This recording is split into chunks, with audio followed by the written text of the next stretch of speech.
Hey, it's Jeff Walker, and this is part 2 about lessons learned from our first million views on YouTube. So we started publishing back in April 2013. Things started slowly, but they have seriously picked up, and we just hit 1 million views on YouTube, which is a staggering number, a million of anything. I remember when I was a kid, and we, in our school, just to illustrate what a million was, they had the whole school collect 1 million bottle caps.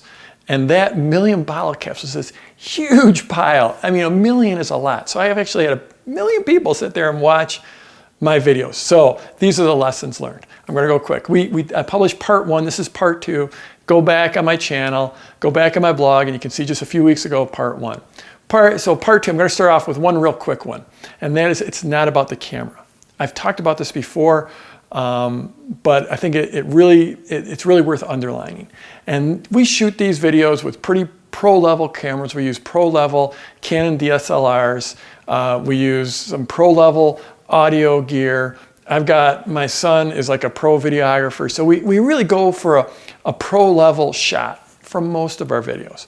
But sometimes when I'm traveling and we don't have our gear, or I don't have my son along, and I'm inspired, I'll just pull out my iPhone and I'll either hold it out at arm's length, or I went and got a $24 selfie stick at Amazon and I'll hold it out, and I'll end up with a usable video. And when we release those as part of our weekly videos, often they get just as strong a reaction as our pro level shots. So I'm not saying the video quality doesn't matter, and certainly the audio quality definitely matters. But the reality is you don't have to have pro-level gear to get started. So don't let that hold you back. And even if you are shooting really high quality stuff, don't be afraid to mix in the selfie shots, because it's all about your content, what you're delivering, how you're delivering it. Your presence and your authenticity is more important than just your strict video quality. So that's one. It's not about the camera. Another big one to think about is batching.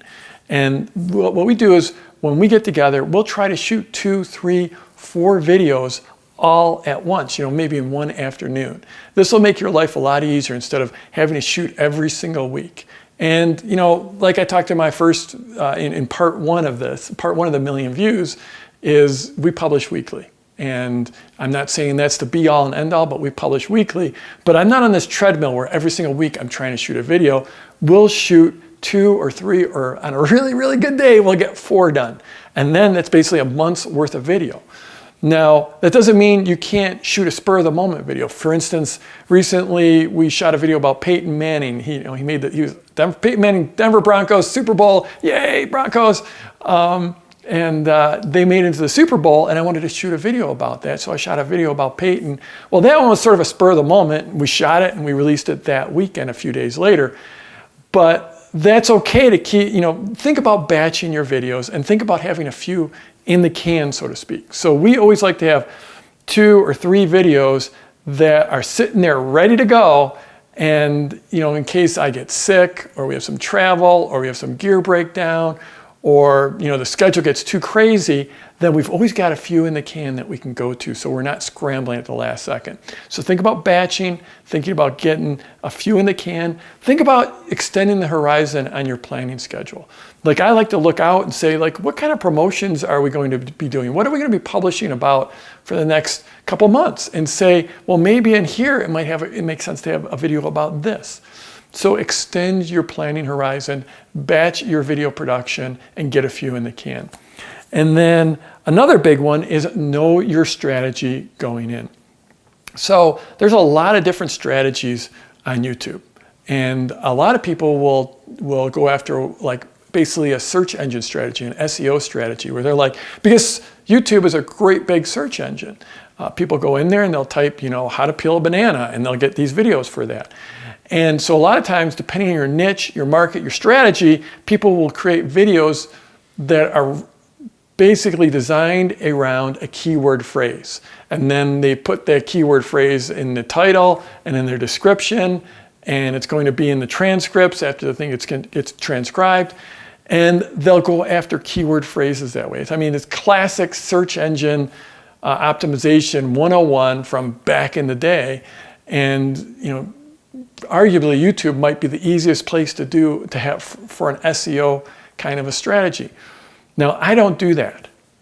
You know, a lot of people do it. I don't do it. What I do is I publish videos that I think my tribe cares, my already existing tribe cares about. So my already existing tribe are those people that are on my email list, that are following me on Facebook, that are following me on Twitter, that are following me on LinkedIn or wherever, on YouTube. I'll think about that tribe and what do they want to hear about from me, and then how can I make it good enough where they'll want to share it with their people on social that they want to tell people about. So that's really my play, is to just create great stuff that might go, if not viral, that might actually get shared. I'm not going after the search play. So, and then what I do is I take my videos, we release them on YouTube, then I put them on my blog, and then we mail my list to my blog. We post to Facebook and Twitter and everywhere else where I've got a following about my blog, and we try to send people back to my blog instead of sending them direct to YouTube.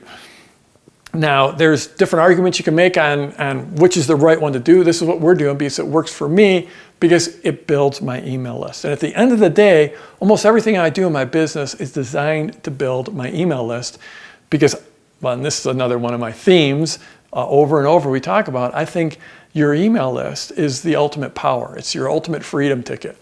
It's the one thing that you can control, where you can't control your social media. I mean, at the end of the day, on social, you're building on someone else's platform, but when you build an email, you're building on your platform. So everything I do, even though I'm building on YouTube, it's designed to drive people back to my website. They can look around, see there's other cool stuff to have or to get if they opt in.